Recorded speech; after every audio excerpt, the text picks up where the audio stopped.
Game FPS adalah tembak-menembak orang pertama. Genre permainan video yang berpusat pada senjata dan pertarungan berdasar senjata dengan ciri khas. Kamera hanya terlihat oleh sudut pandang orang pertama. Ya, berikut ini kompilasi FPS game di era PS1.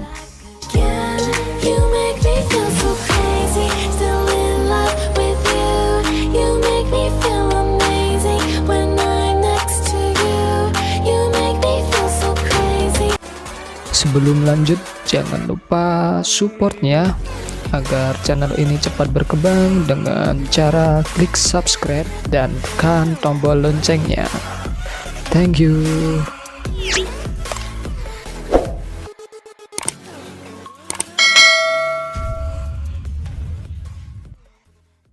Di urutan pertama, Medal of Honor dikembangkan oleh DreamWorks Interactive dan diterbitkan oleh Electronic Arts. Rilis di tahun 1999, ini adalah angsuran pertama dalam seri video game Medal of Honor. Gameplaynya menampilkan peperangan senjata gabungan pada Perang Dunia Kedua, saat pemain menyelesaikan berbagai misi untuk kantor pelayanan strategis. Di urutan kedua, Medal of Honor Underground dikembangkan oleh DreamWorks Interactive, diterbitkan oleh EA Games, rilis di tahun 2000. Ini adalah angsuran kedua dalam seri Medal of Honor. Gameplaynya mirip dengan pendahulunya yang mengharuskan pemain untuk menyelesaikan tujuan dengan memperoleh item, berinteraksi dengan objek, dan menghancurkan target. Di urutan ketiga, Doom dikembangkan dan diterbitkan oleh ID Software. Rilis di tahun 1995, ini adalah angsuran pertama dalam franchise Doom. Pemain mengambil peran seorang marinir luar angkasa yang kemudian secara tidak resmi disebut sebagai Doom Guy, bertarung melawan gerombolan manusia yang tidak mati dan menyerang setan. Di urutan keempat, Final Doom dikembangkan oleh tim TNT, diterbitkan oleh ID Software. Rilis di tahun 1996, entry ketiga dalam waralaba Doom. Final Doom terdiri dari 2 episode 32 tingkat.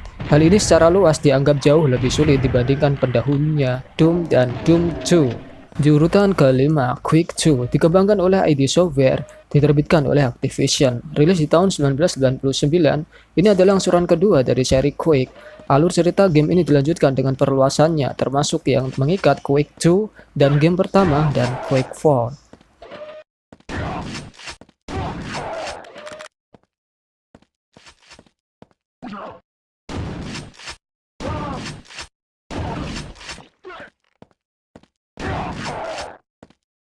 Di urutan ke-6, Duck Nukem Total Meltdown dikembangkan oleh 3D Realms, diterbitkan oleh GT Interactive.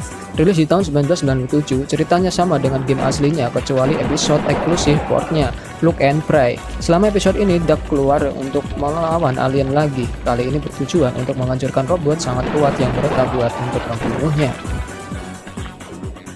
Di urutan ke-7, 007 The World Is Not Enough dikembangkan oleh Black Ops Entertainment, diterbitkan oleh Electronic Arts. Rilis di tahun 2000, game ini adalah penerus judul Black Ops Entertainment tahun 1999, Tomorrow Never Die, dan menggunakan versi mesinnya yang lebih baik.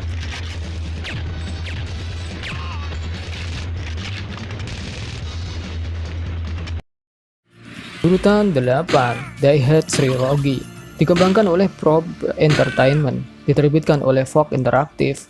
Rilis di tahun 1996. Permainan ini didasarkan pada 3 angsuran pertama dari seri film aksi Die Hard, dengan setiap entry film diwakili melalui genre permainan yang berbeda. Di urutan 9, Time Crisis dikembangkan oleh Namco dan diterbitkan oleh Bandai Namco Entertainment. Rilis di tahun 1995, berfokus pada eksploitasi badan intelijen internasional fiksi yang menugaskan agen terbaiknya untuk menangani masalah besar, ancaman dari organisasi musuh yang terdiri dari penjahat, teroris, dan kelompok militer yang bermusuhan, dan sebagian besar terjadi di lokasi fiktif di seluruh dunia. Di urutan 10, Power Slave dikembangkan oleh Lobotomy Software, diterbitkan oleh Playmatch Interactive Entertainment. Rilis di tahun 1997, Power Slave berlatar di dalam dan di sekitar kota Karnak di Mesir kuno. Pada akhir abad ke-20, kota ini telah direbut oleh kekuatan tak dikenal dengan tim khusus yang terdiri dari prajurit tangguh yang dikirim ke lembah Karnak untuk mengungkap sumber masalah ini. Di urutan 11, South Park, dikembangkan Iguana Entertainment, diterbitkan oleh Acclaim Entertainment. Rilis di tahun 1999, permainan ini menempatkan pemain untuk mengendalikan salah satu dari 4 karakter utama South Park. Pemain harus mengalahkan berbagai musuh menggunakan berbagai senjata yang ditemukan di setiap tahap untuk mencapai titik keluar di akhir. Di urutan 12, Alien Trilogy, dikembangkan oleh Probe Entertainment, diterbitkan oleh Acclaim Entertainment. Rilis di tahun 1996 dalam peran Letnan Alien Ripley. Pemain mengalami cerita yang diambil dari 3 film pertama franchise Alien. Permainan ini terdiri dari 30 level dan 3 bos alien ratu.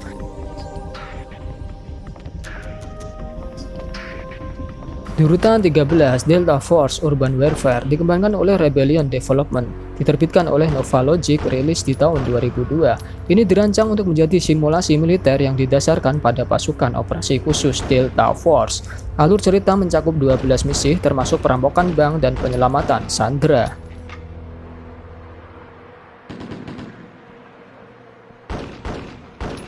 Di urutan 14, Life Force 10K, dikembangkan dan diterbitkan oleh Psygnosis, rilis di tahun 1997. Permainan ini diatur dalam lingkungan aksi futuristik. Karakter pemain terlibat dalam pertempuran dengan sejumlah robot terbang bersenjata, menara stasioner, dan makhluk bipedal.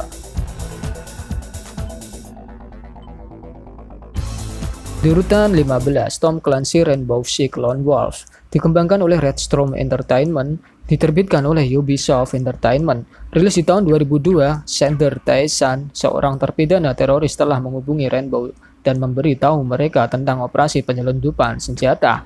Dean Kevers dipilih untuk menemuinya setelah Taesan ditangkap. Kevers menyelamatkannya dan kemudian menyerang basis teroris. Di urutan 16, Hybrid, dikembangkan dan diterbitkan oleh Motive Time.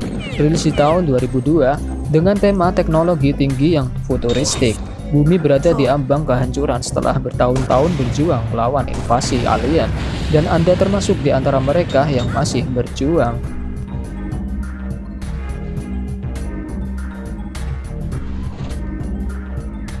Di urutan 17, Disruptor, dikembangkan oleh Insomniac Games, diterbitkan oleh Universal Interactive Studio.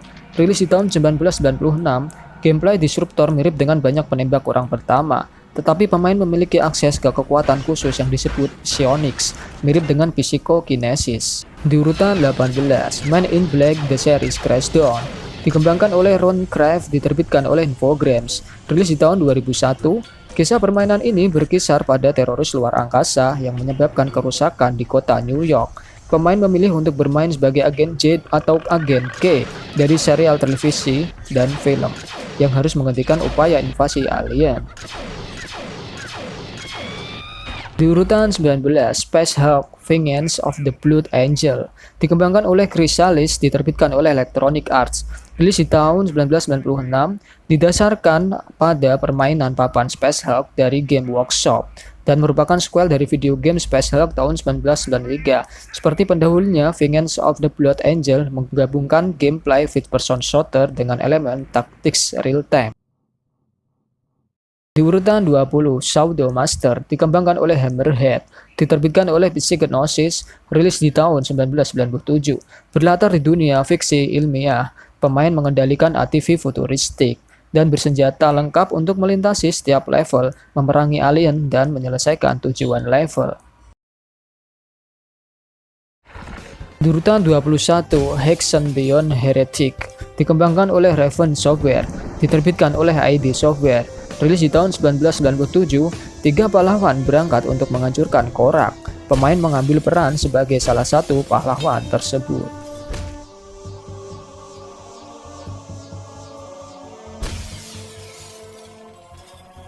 Di urutan 22, Resident Evil Survivor, dikembangkan oleh Toze, diterbitkan oleh Capcom. Rilis di tahun 2000, pemain mengendalikan protagonis amnesia, berjuang mati-matian melawan rintangan besar untuk tetap hidup dan mengungkap identitasnya.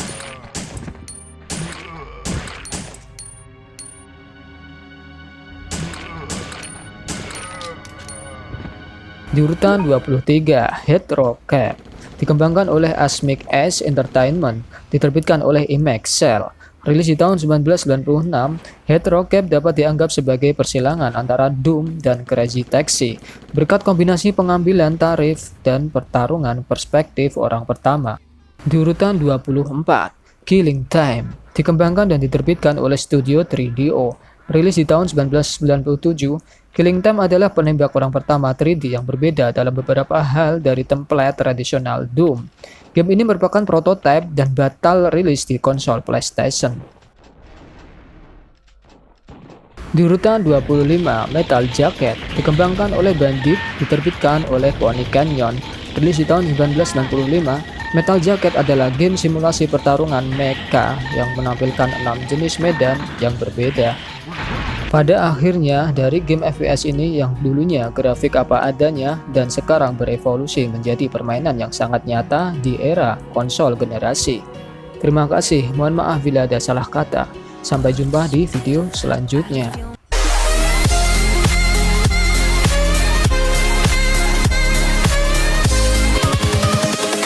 Invincible.